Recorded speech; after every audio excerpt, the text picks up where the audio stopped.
This is a 2012 Toro Timecutter model SS4260. This machine features a deck lift, foot assist assembly, a low and high speed interval, a 42-inch stamped deck with washout ports, a cup holder and fuel tank combo on your left, a contoured seat,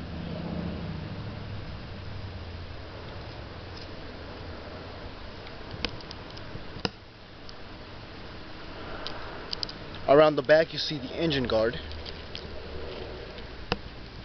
and a 21.5 Kawasaki engine. Here's your air filter. Underneath the seat you find the battery.